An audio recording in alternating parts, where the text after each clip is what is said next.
তিনটি কনফিউজিং শব্দ in, inside, into, তিনটা প্রিপোজিশন কখন কোন সময় ব্যবহার করতে হবে আজকের এই ক্লাস থেকে খুব সুন্দর করে আমরা বুঝিয়ে নিব। মাথায় রাখবেন, ইন ব্যবহার করা হয় স্থির অবস্থায় কোনো কিছুর মধ্যে থাকা বোঝাতে।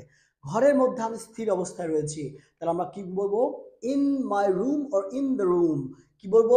In the room. তাহলে এখানে স্থির অবস্থায় থাকা বোঝাতে, কোনো কিছুর ভিতরে স্থির অবস্থায় থাকা বোঝাতে আমরা ইন ব্যবহার করতে পারি, কিংবা কোনো শহরে থাকা বোঝাতে ইন ব্যবহার করা যায়, কিংবা কোনো মাসে থাকা বোঝাতে ইন ব্যবহার করা যায়। যেমন আমরা খেয়াল করে দেখি, he is in my room, একটু আগে আমি উদাহরণ দিয়েছি।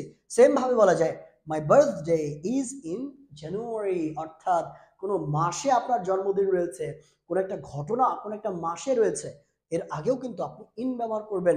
এন্ড সেম ভাবে দেখেন, he was not in that matter, এই যে একটা ঘটনার আগেও কিন্তু আপনি ইন ব্যবহার করতে পারবেন খুব সিম্পলি।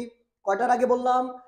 শহর, মাস, ঘটনা এবং কোনো স্থির অবস্থায় যদি কোনো কিছুর ভিতরে থাকা বোঝায়, এই চারটা ক্ষেত্রে আপনি ইন ব্যবহার করতে পারবেন। আর ইনসাইড কখন ব্যবহার করবেন? ইনসাইড হচ্ছে ভিতরে থাকাই বোঝায়, তবে পার্থক্যটা কি?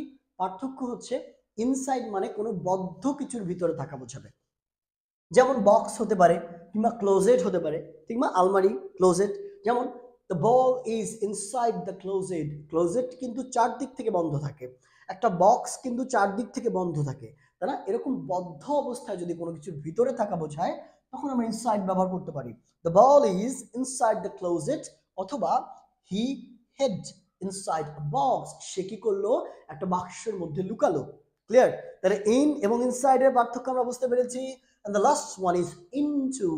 ইনটুটা ব্যবহার করা হয় যদি গতিশীল অবস্থায় কোনো কিছুর ভিতরে ঢোকা বোঝায়। ইনটু কখন ব্যবহার করি?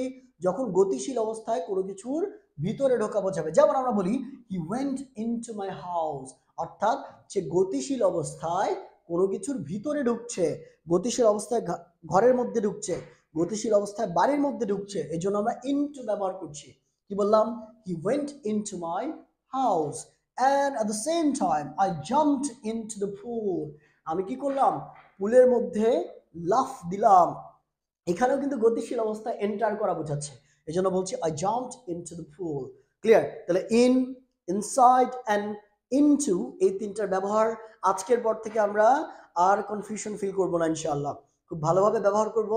কনভারসেশন বলেন, স্পোকেন বলেন, অথবা নিজেদের রাইটিং বলেন, সব জায়গাতে আজকের পর থেকে এটা খুব সুন্দর করে সঠিক উপায়ে ব্যবহার করব। যারা শূন্য থেকে স্পোকেন শিখতে চান তারা কিন্তু আমাদের কোর্সে যুক্ত হতে পারেন।